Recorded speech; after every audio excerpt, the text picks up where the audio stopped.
Olá, muito bom dia. Seja muito bem-vindo ao Pod das 10.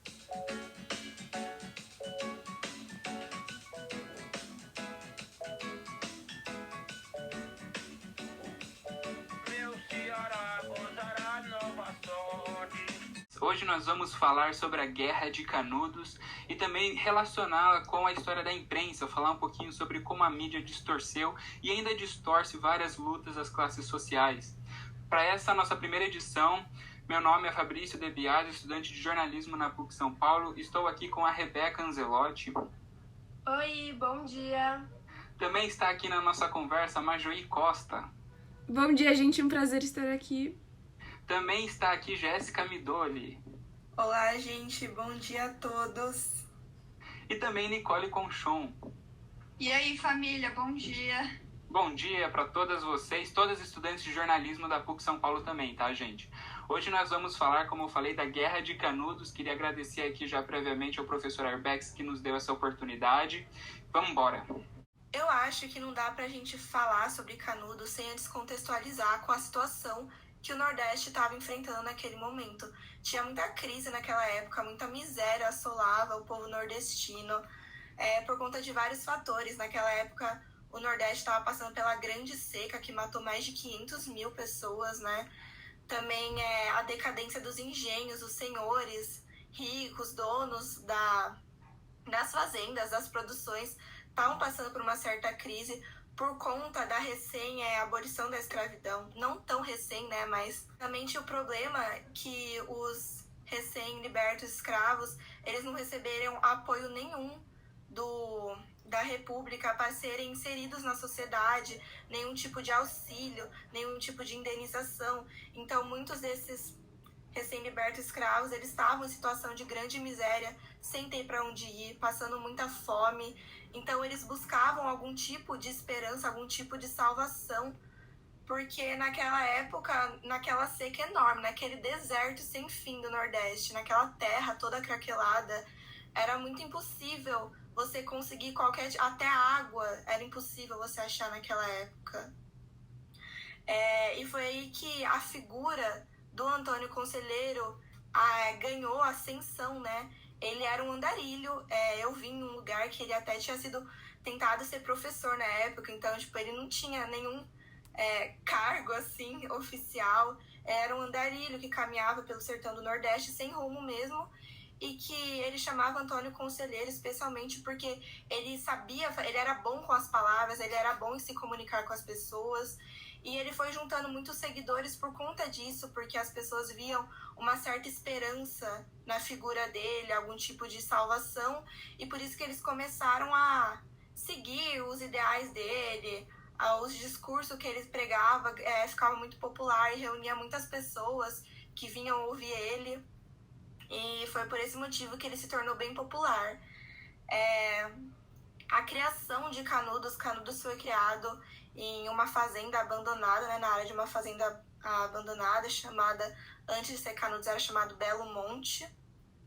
E foi criado com meio que essa intenção de reunir todos esses povos que estavam nessa situação precária e criar, uma utopia, sabe? Um lugar onde todo mundo fosse igual a todo mundo, onde a desigualdade não estava presente, onde todo mundo se ajudava, onde uma sociedade comunitária, assim, vamos dizer, um tipo de terra prometida que eles viam. E lá eles eram autônomos, né? Eles tinham a sua própria plantação, eles tinham as cabras lá, que eles tiravam leite, alimento e tudo mais. As casinhas que eles mesmos construíram, eles literalmente construíram do chão, né? Aquele vilarejo. E é muito absurdo quando você começa a pensar, quando que tudo começou a dar errado? Por quê? Foi um pedido lá de madeira, eles tinham um pouco de contato com os comerciantes lá da área, onde eles pediam madeira para construir, né, para levantar as casas. Um pedido de madeira que não foi entregado, adiou tudo, porque a população já havia pagado e indo atrás, né, do direito, assim, de pegar o que eles tinham pagado, os senhores lá os madeireiros se revoltaram com isso. E foi meio que aí que tudo começou. Sim, exatamente. Conforme a Jéssica falou, era um lugar onde não existiam, né, diferenças sociais. Então, o que eles plantavam, o que eles trabalhavam, né, para ter, eles colhiam, eles consumiam. E todo mundo ali tinha uma convivência, querendo ou não, uma convivência boa, né? E em pouco tempo o lugar já reunia entre 20 mil e 25 mil habitantes. Então, assim, dava para ver essa boa atitude que o conselheiro tinha. E é interessante falar também dessa compra de madeira que a Jéssica comentou, né, gente? Porque a ideia era construir uma nova igreja e o Antônio Conselheiro tinha encomendado, uns homens do conselheiro tinham encomendado madeira de uma cidade próxima, que era Juazeiro. Só que o pessoal, eles pagaram e o pessoal não entregou a madeira. Então eles foram lá reivindicar, né? Cobrar, pô, cadê aí as coisas que a gente comprou? Então esse também, muitos conhecem esse dia aí como um estopim, né? Mas enfim. Sim, isso mesmo. Acho que a gente pode também chamar Canudos quase de uma experiência socialista no Brasil dessa época, né? Durante a República Oligárquica ali, todo o domínio dos coronéis, era muito essa experiência, essa figura, digamos assim, esse símbolo de Canudos, é um símbolo muito importante, tanto é que ele foi tirado da gente, né? A gente conhece muito mais a história de outros experimentos do que a do Brasil. Também tem um fator importante, né? Que nessa época que já estava começando, quer dizer, já estava muito bem encaminhado a concentração de terras. E aí que entra o quesito, né? Que o Canudos, eles queriam a reforma agrária, propriamente dita, né? Eles queriam a terra. Porque eles acreditavam que a terra pertencia a eles, né? E que foram, assim, roubadas e tiradas, e meio que surge essa concentração extrema, e aí que vem essa violência também, né? Que se prossegue. E isso tudo surge muito desde antes, né? Desde as Seis Marias, a partir do momento que a coroa dá uma terra gigantesca para uma pequena quantidade de pessoas, surge esse problema, né? Então, desde as capitanias hereditárias, desde as Seis Marias, o Brasil tem esse passado de concentração fundiária e de concentração de poder de terra que foi roubada, que foi violentada, que foi pegada à força. Então, isso é uma questão que surge desde antes e que continua até hoje, né? É importante ressaltar. Sim, com certeza. E essa Guerra de Canudos é só mais um exemplo de revoltas que a gente teve aqui no nosso território praticamente continental, assim, né? Então, durante o século XIX, durante o século XX, nós tivemos várias revoltas sangrentas mesmo, né? Foram 2 séculos muito importantes nesse quesito. A gente teve a Revolta da Armada, a gente teve a Guerra de Canudos, a gente teve a Revolta da Vacina, da Chibata, Guerra do Contestado. Então, é importante a gente sempre falar o quão o povo brasileiro sempre lutou, né? Desde essa época, pelo que é seu por direito, né? E Canudos é só mais um exemplo. Sempre é muito importante lembrar, né, que as revoltas populares no Brasil sempre existiram, né? Porque existe uma coisa de, o povo não se rebelou, o povo aceitou a escravidão numa boa, aceitou a retirada de terras, o roubo, todas as formas de opressões que o Estado, né, que a República exercia nessas pessoas, nessa população. E é muito importante lembrar que elas sempre existiram, continuam existindo, só que elas são distorcidas, elas são banalizadas e são contadas de maneiras bem diferentes do que elas realmente foram. E é justamente com essa grande população lá reunida, né, no Arraial de Canudos ou Arraial de Belo Monte, né, como também era conhecido, que muitas pessoas enxergavam aquele lugar como uma terra de fanáticos, ou muitas pessoas de fora, né, no caso, digamos, o outro Brasil, o Brasil litorâneo, ou o Brasil urbano, né, que enxergava aquele lugar como um atraso. Canudos, inclusive, chegou a exportar matéria-prima lá que eles produziam. Eles chegaram a exportar, então era um lugar que estava rendendo muito bem, era um lugar que estava fabricando, que estava convivendo muito bem, né? Só que aí é aquilo, né? O governo, os governadores de outros estados não gostavam daquilo. Os coronéis viam aquilo como uma ameaça, a igreja via aquilo como uma ameaça, né?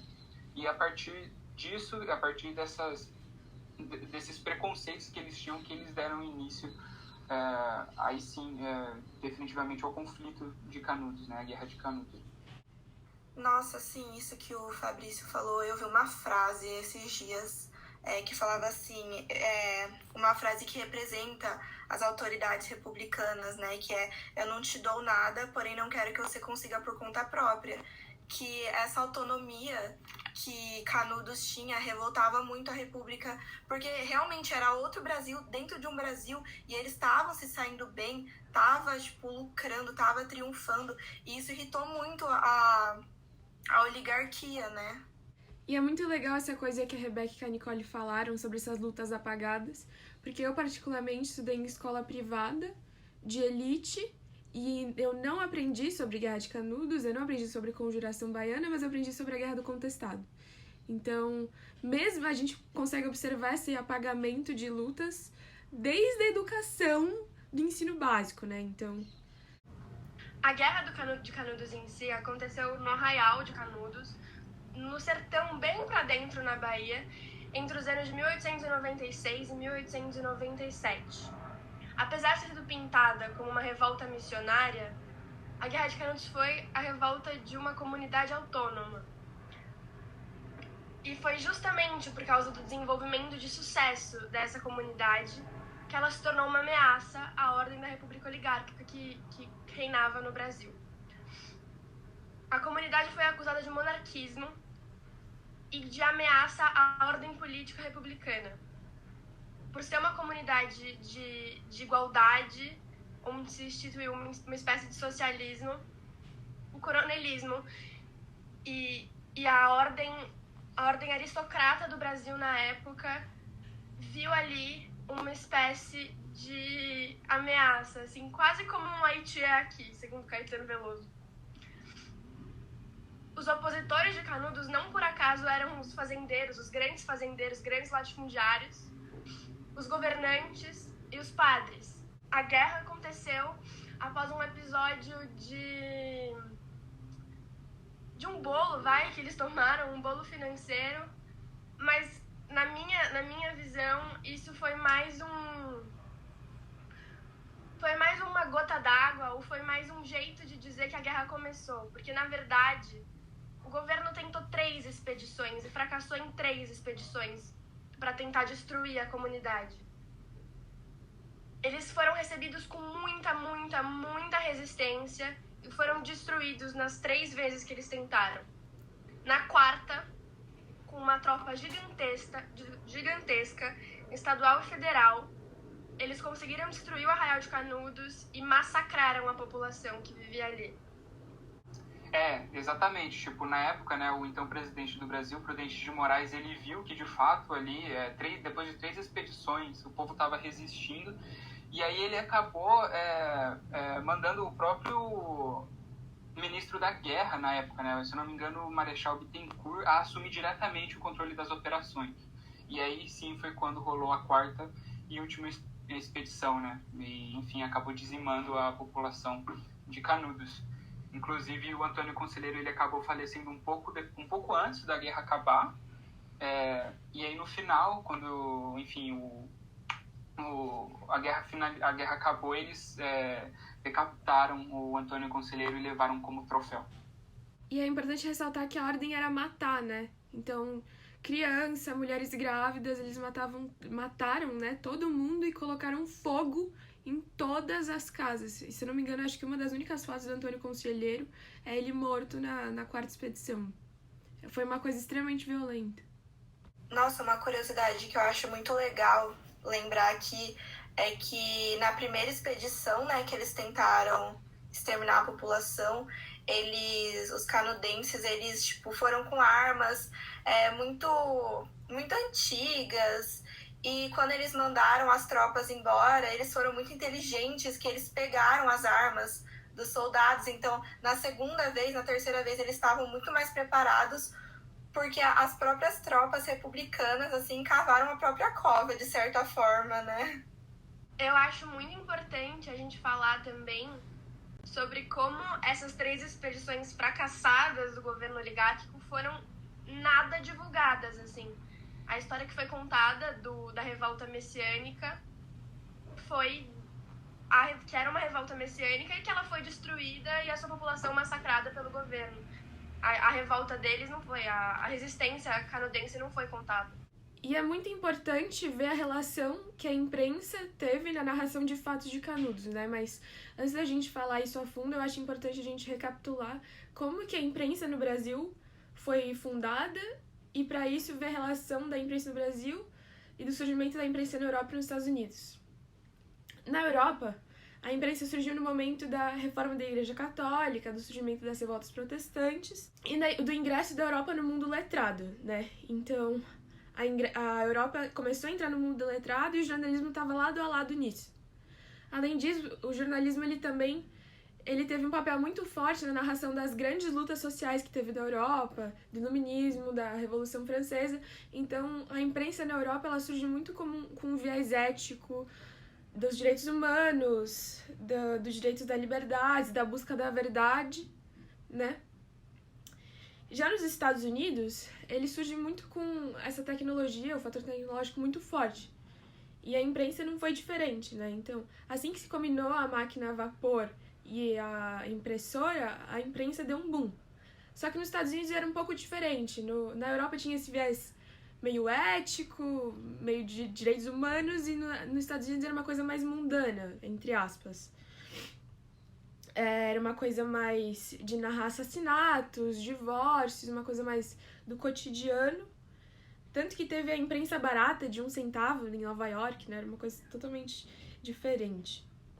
No Brasil, para começo de conversa, a imprensa ela surge muito tardiamente.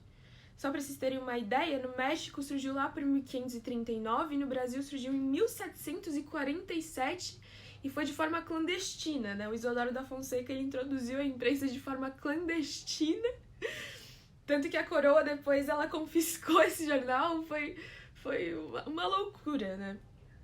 E o Brasil, assim como a gente já falou antes, tem essa coisa muito específica de concentração fundiária, né? Que nem a Nicole falou lá no começo, dessa coisa das 6 Marias, do controle de terras muito, muito grandes por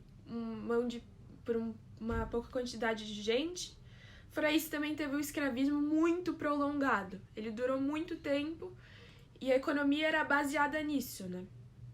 Então, enquanto a Europa ela já estava em outra fase, já tinha abolido a escravidão, o Brasil ele ainda estava preso na escravidão, ele ainda estava preso e continua até hoje nessa ideia do patrimonialismo, do patriarcalismo, né? Fora que, assim, os povos brasileiros, antes de serem colonizados, eles não tinham por que ter uma imprensa. Eles conseguiam viver normalmente com a natureza e do jeito deles. E até mesmo quando a colônia chegou, eles não precisavam de uma imprensa, porque a colônia ela matava metade do povo e a outra metade eles controlavam. Então, essa coisa da imprensa ela surgiu muito tardiamente mesmo. Mas e como isso se relaciona com Canudos, né? Bom, como a gente já falou, a gente tinha a igreja, o Estado, tudo contra o Canudos, e a elite brasileira é formada por essas instituições, né? A partir do momento que tem a igreja contra, o Estado contra, a imprensa vai estar contra também, porque são essas organizações elitistas que tomam conta da imprensa. Então, eles começaram a retratar Canudos de uma forma muito falsa, não verdadeira. Não, e também tem o fato de que, naquela época, quantos por cento da população era letrada, né? Alfabetizada, né? Então, quem lia era quem tinha acesso à educação daquela época, né?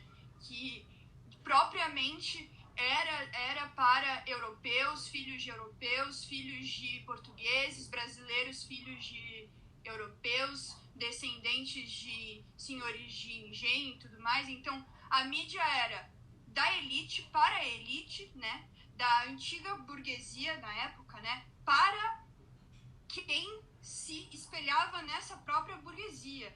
Então, tipo, aí surge também, né, aquela coisa da ideologia dominante, né, que a mídia tem, né, de distorcer, de fazer um conteúdo completamente elitista e, enfim, né, essas paradas. Foi exatamente isso, e a imprensa ela tem esse poder de decisão, né, que vai meio que moldar como a população vai enxergar determinado assunto, porque ela sempre vai ser parcial. Então, naquela época, em relação à Guerra de Canudos, a imprensa, né, muitos jornais dos outros estados, né, que litorâneos, mais urbanos, enfim, mais ao sul do Brasil, a imprensa retratava a Canudos como justamente um atraso e apoiava, então, a ida dos coronéis, né, a intervenção, as expedições. E não é à toa que na quarta e última expedição que teve para Canudos, o estado de São Paulo mandou o jornalista Euclides da Cunha para relatar, para reportar como é que foi a guerra. E é interessante também, enfim, acho que esse é um comentário muito importante, né, a se fazer. Eu acho que a gente tem que conversar também sobre como a elite brasileira era esperta, né, em questão de manutenção de poder. A imprensa era um mecanismo de manutenção de poder, sempre foi, na verdade, né? Esse papel de denúncia que a gente acredita que o jornalismo tem é muito recente.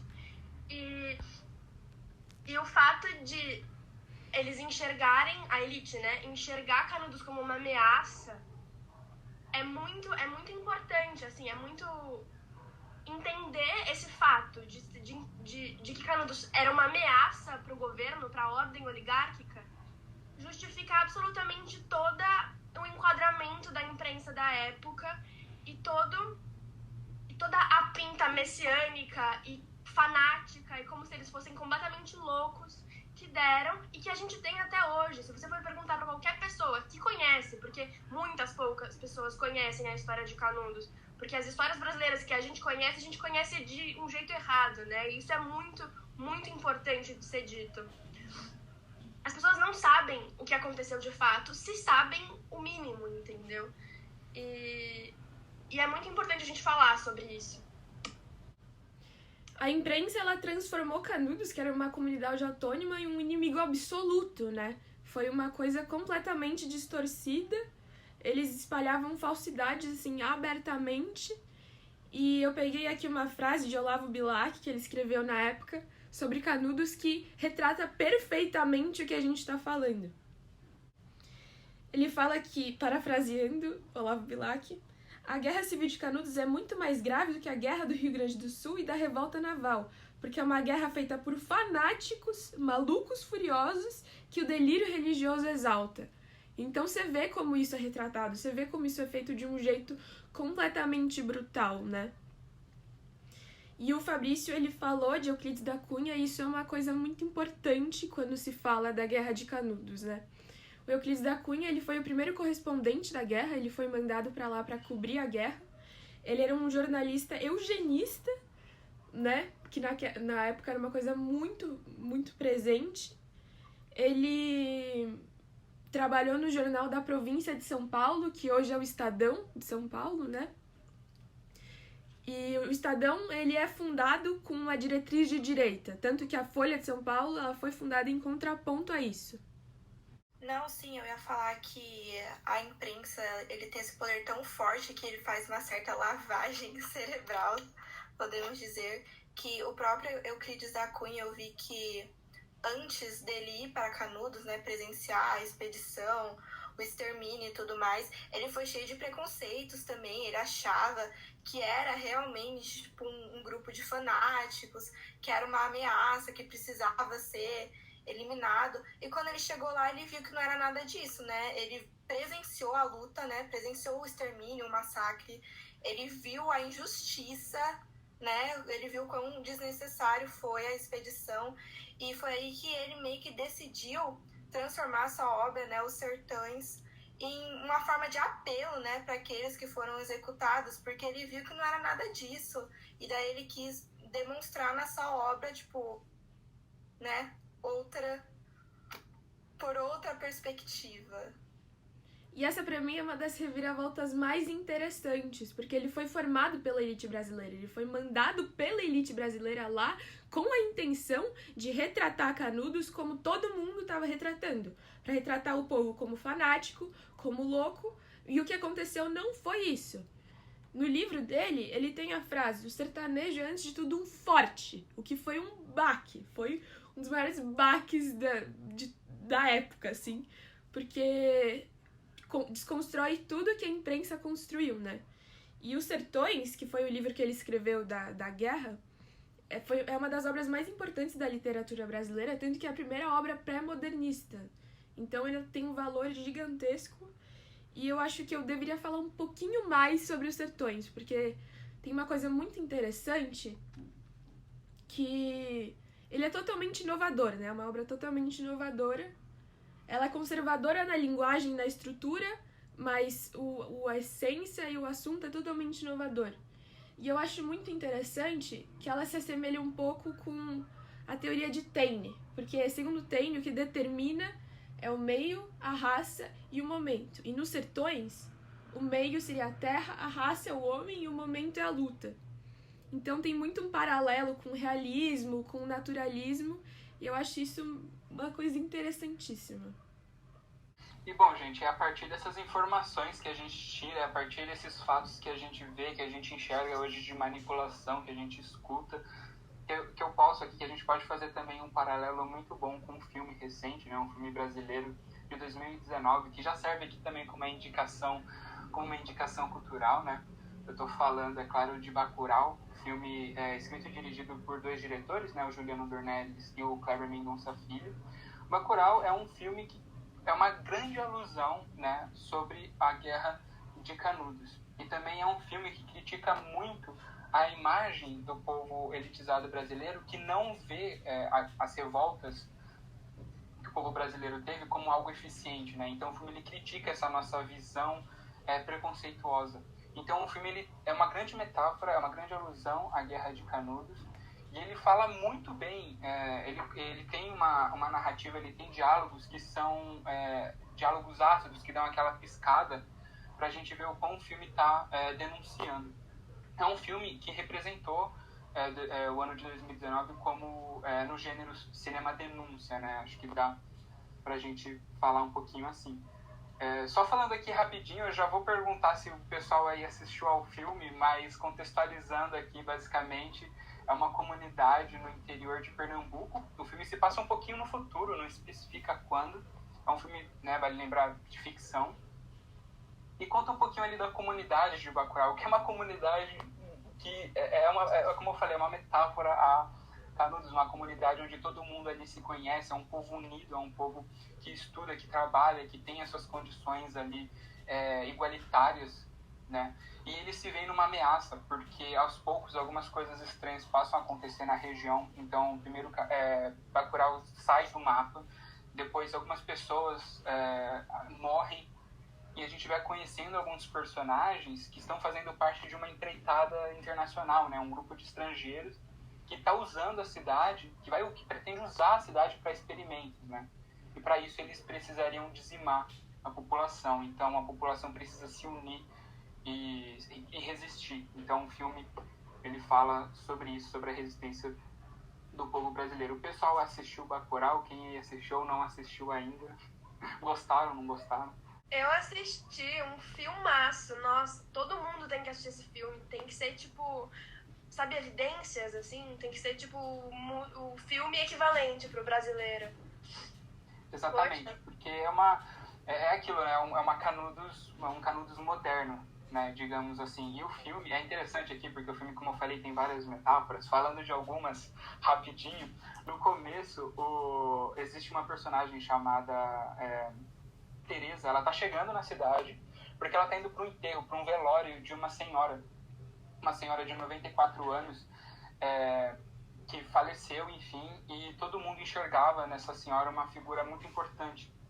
Era uma senhora negra que gerou vários filhos e o filho dela, um dos filhos dela que está lá, né, falando para a população de Bacurau, ele tem uma fala muito boa.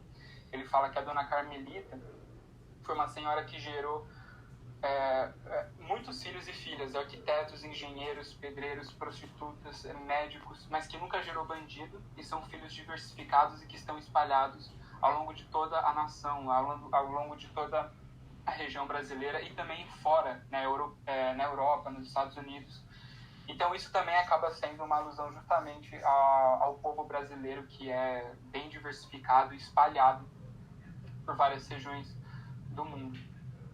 Eu acho que outra comparação que dá para fazer entre Bacurau e a história de Canudos é que, assim como no filme, né, eles tentaram, o objetivo deles era literalmente apagar a comunidade da história do país, né? Então, tipo, tiraram do mapa e a intenção deles era, após exterminar a população, tipo, sabe, esquecer, pronto. E com Canudos, eu acho que a Majoí que falou no começo que até, tipo, algumas escolas nem ensinam pra gente sobre a história de Canudos, pra você ver como que tentaram colocar um pano em cima da história desse povo que lutou tanto. Então eles tentaram silenciar e, sabe, fingir que nada aconteceu, assim como mostra no filme, né, também. E eu descobri uma coisa muito interessante esses dias também, descobri que existe, tipo, um grupo, assim, que chama o PIC, que é a União pelos Ideais de Canudos, que são vários descendentes de canudenses, que eles têm um grupo, assim, que eles fazem reuniões, eles têm até uma página no Facebook, um site, que eles divulgam a história mesmo, sabe? A história, tipo, através do que os avós, os tataravós contaram para eles, para manter a história verdadeira viva, para não ser esquecida, porque é muito importante as pessoas lembrarem e lembrar da maneira correta, da maneira verdadeira. Exatamente, pegando justamente isso que a Jéssica falou, mencionou, que a gente tem que saber da nossa história, a gente tem que conhecer o que aconteceu para que isso não venha a se repetir de novo, né? Então é legal porque lá no filme tem uma dupla, né, de sulistas, uma é do sul, a outra é do sudeste, e eles estão ajudando esses gringos a acabarem com Bacurau. Então essa dupla, tem uma hora que eles estão conversando lá com os gringos, eles falam assim, não, mas a gente é mais parecido com vocês, europeus, porque nós somos colonizados por alemães e italianos, a gente vem de uma região mais rica do Brasil, a gente é mais parecido com vocês. E os gringos ficam tirando sarro deles, falam assim, não, olha pra vocês não são brancos, olha o seu nariz, vocês não são que nem a gente, vocês são que nem esse povo, né? Então essa é uma das cenas mais principais do filme, porque critica justamente essa visão que muita elite brasileira tem sobre Canudos, né? E sobre essas revoltas que o povo brasileiro teve. Então é uma das cenas mais importantes e acho que resume tudo isso que a gente está falando, né, sobre esse não reconhecimento. A elite brasileira, ela é estrangeira dentro do próprio país, né? É muito louco a gente pensar sobre isso, assim, como a galera se sente superior ao próprio povo. Tipo, é uma coisa... é muito pelo fato de a gente não saber a nossa história. Muito, assim. Esse filme... eu acho que ele é uma sátira com a história completa do Brasil. Fala muito sobre racismo ambiental, que é uma pauta super importante e que a gente não conhece. Que é sobre o racismo ambiental é basicamente sobre como o lugar que você vive influencia no tipo de vida que você tem, basicamente. A gente pode relacionar isso com os quilombos, a gente pode relacionar isso com as tribos indígenas. Tribos não, né? Aldeias. A gente pode relacionar isso com periferias urbanas, a gente pode relacionar isso com muita coisa. E é isso, é basicamente uma síntese cômica, sátrica do Brasil, sabe? E eu acho que quando alguém consegue ver esse filme e entender isso, a gente tá indo pelo caminho certo.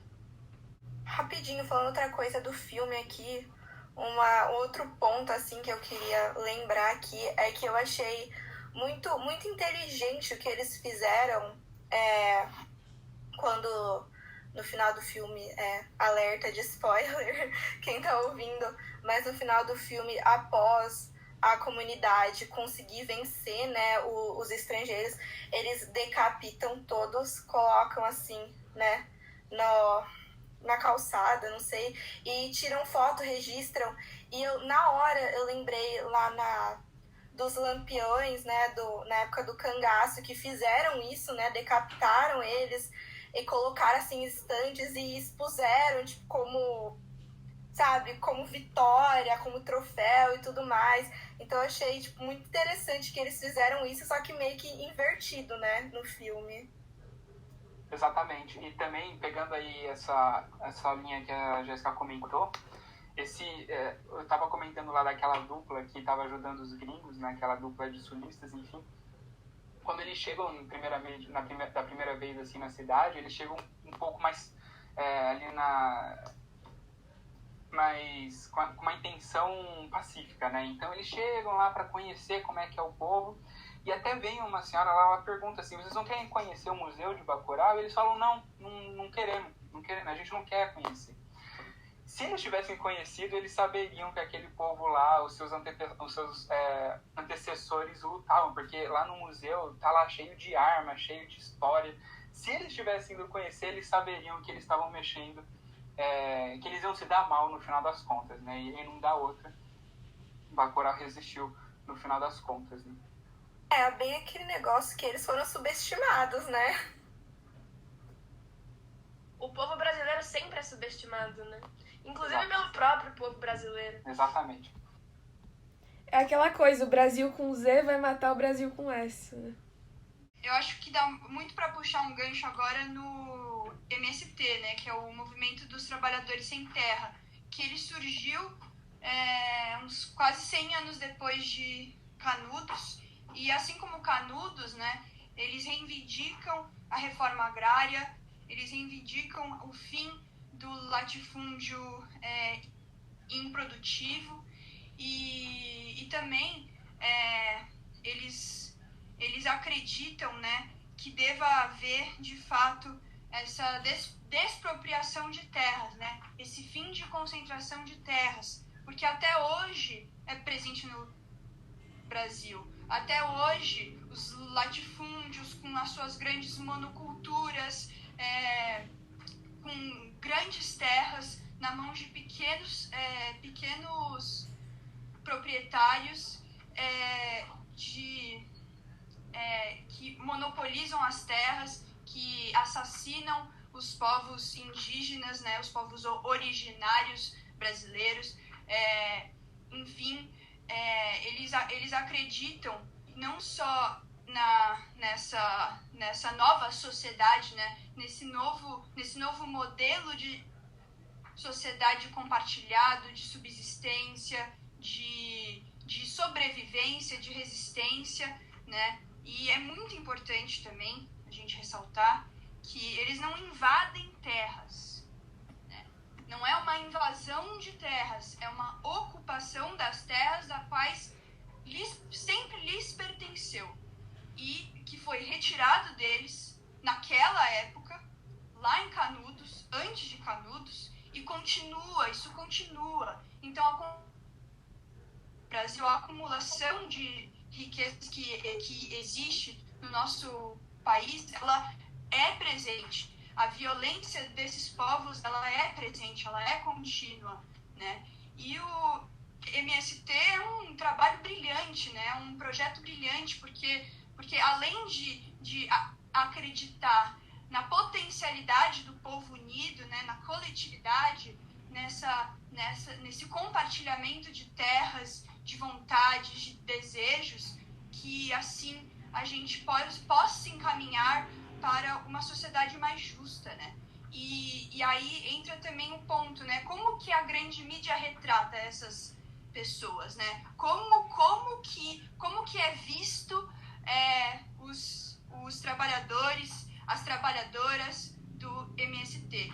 Terroristas, invadem terras, né? São pessoas que não têm conhecimento, são pessoas que não entendem de terra. Como não? Eles vivem na terra, eles pertencem àquelas terras, né? Então, as grandes mídias, né, até hoje, tem essa origem racista, tem essa origem escravocrata, tem essa origem elitista, que é para menosprezar, banalizar e, enfim, até criminalizar. A vontade de criminalizar esses movimentos sociais é urgente para eles, né? Porque existe esse medo de perder as suas terras, existe esse medo de perder as suas riquezas, né? Então, dá para muito pegar um gancho, assim, que o MST, eles nunca foram terroristas, eles não conhecem a terra, eles não só conhecem a terra, como pertence a eles, né? Enfim, É isso mesmo. Tipo, infelizmente muitas pessoas enxergam ele como esse movimento como um movimento violento, quando na verdade não é isso. Eles nunca usaram da violência para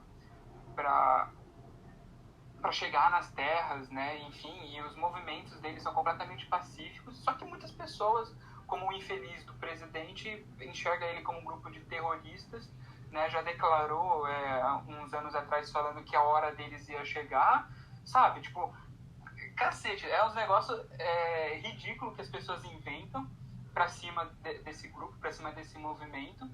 E a grande mídia, a elite enxerga, tá do lado, tá com esse lado negativando o movimento, né? Quando na verdade não é nada disso, é um movimento pacífico que está reivindicando justamente terras que não estão, me corrijam se eu estiver errado, o termo errado, em terras que não estão improdutivas, né? É a palavra, terras improdutivas. E de novo, não é sobre terras, né? É sobre ameaça ao poder. É a elite enxergando algo como uma ameaça e usando seus mecanismos para apagar esses movimentos, como aconteceu em Canudos, como é o MST, e tem vários outros exemplos, né? A gente tem que falar que a imprensa é um mecanismo de poder e que isso tem que estar muito bem estabelecido dentro da mentalidade das pessoas. É que a concentração de terras no Brasil é algo que não pode mexer de jeito nenhum, né? Tipo, não pode ser mexido de jeito nenhum. Então, o que se repetiu lá, se repete até hoje, né? A gente viu ontem mesmo que foi aprovada a PL 54, né? Que negou a demarcação de terras indígenas, né? Para os ruralistas. O que isso significa também, né? Significa que é preciso ainda manter essa estrutura escravocrata, é preciso ainda manter essa acumulação, é preciso que o povo não chegue perto do poder e que tenha controle das suas próprias terras, da sua própria comunidade. Então, mais do que isso, é um projeto político muito bem arquitetado, né? Que ele se instala alguns anos atrás e que ele continua, né? Então a mídia, ela é essencial para isso, que é para manter essa mentalidade, que é para manter a repressão, que é para manter todos os tipos que é para conter, né, qualquer tipo de mobilização social, de qualquer qualquer reivindicação social é preciso conter. E a mídia é essencial para isso, né? Para moldar essa mentalidade de todas as pessoas, para que todas as pessoas permaneçam com essa imagem de baderneiros, de terroristas, como foram em Canudos no século XIX, né? A história se repete. Eu vi uma frase que falava assim, a filosofia da elite brasileira não basta ter, é preciso que o pobre não tenha. Tipo, eles não é nem, tipo, dar as terras, é devolver as terras, sabe? Tipo, não é como se, tipo, fosse um sacrifício maior. É só porque, tipo, a gente tá tão acostumada a sempre ter tudo na sua mão, que ao abrir mão de algo que já não é deles, já, tipo, nossa, ele já se sente extremamente doído, sabe? E, tipo, quer acabar com qualquer coisa que ameace, tipo, essa posse que eles estão tão acostumados, porque igual a Nicole falou, vem de muito tempo atrás. Muito tempo atrás. E eu acho que mais que a história se repete, parece que ela nunca se modificou, né? Porque lá atrás a coroa deu as 6 Marias para a população portuguesa e hoje o Estado dá e não devolve as terras que são dos povos originários, né? É como se nada tivesse mudado, só se modificado, glamourizado, né? E esse objetivo, né, que o movimento que Canudos almeja, esse novo modelo de sociedade, essa coletividade fica muito complicada também no nosso governo hoje, né, com o governo Bolsonaro, que além de, obviamente, ele ser contra a reforma agrária, ele ser contra os movimentos sociais, querer a criminalização desses movimentos e dessas possíveis conquistas do povo trabalhador brasileiro, né? Fica também a mostra como é seu projeto político, né? Como é seu projeto político, como ele se arquiteta, como que ele é planejado. E também a gente está vendo hoje, né, como eles estão tratando a pandemia, que deixou também mais de 500 mil mortes, inclusive, infelizmente, do nosso professor, incluindo o nosso professor André Naveiro Russo, que era o nosso professor de ética, que a gente gostaria de prestar uma homenagem a ele, dizer que não só ele, como as outras 500 mil vítimas, 500 mil mortes inevitáveis, inestimáveis, e que isso se conclui, né? Isso a gente pode concluir como esse governo, né, que é pautado no lucro, que é pautado para poucos, que banaliza os movimentos sociais, que banaliza as prioridades que o povo brasileiro tem que ter, né, que é o direito à vida, né, que parece que foi negado, que é negado há muito tempo. Então fica aqui a nossa homenagem, o nosso carinho à família e amigos do nosso professor, que será para sempre lembrado em cada um de nós. Exato, não é nenhum governo, né? É um desgoverno, e só acentua o motivo pelo qual a gente tem que estudar, a gente tem que saber da nossa história, né? Ver tudo que o povo resistiu e está tendo que resistir até hoje a esse governo genocida, né? Então a gente quer prestar aqui nossa homenagem, também todo o nosso carinho para o nosso professor André Russo, e aqui os meus sentimentos aos familiares e amigos também. Parafraseando um trecho da página 513 da obra Os Sertões, Canudos não se rendeu, exemplo único em toda a história, resistiu até o esgotamento completo. Vencido palmo a palmo, na precisão integral do termo, caiu no dia 5, ao entardecer, quando caíram seus últimos defensores, que todos morreram. Eram 4 apenas, um velho, 2 homens feitos e uma criança, na frente dos quais rugiam raivosamente 5.000 soldados. E com isso a gente fecha a nossa primeira edição do Pod das 10. Foi uma honra ter aqui a Nicole, a Jéssica, a Majoí e a Rebeca. Valeu, família, foi um prazer estar aqui, um prazer sempre, e espero que todos tenham gostado aí. Espero que todos possam ter aproveitado nossa primeira edição, foi um prazer imenso. Muito obrigada, o Canudos tem que ser sempre lembrado. Muito obrigada pelo tempo e pela atenção, gente. Até a próxima, e quero agradecer aos meus colegas jornalistas. Foi um prazer estar aqui com todos vocês. Muito obrigada pela oportunidade, Arbex. Queria lembrar sempre de resistir, usar máscara e álcool gel. É isso aí. Valeu, gente. Fora Bolsonaro! Fora Fora Bolsonaro! Bolsonaro! Fora Abraço. Bolsonaro! Para Abraço. Bolsonaro!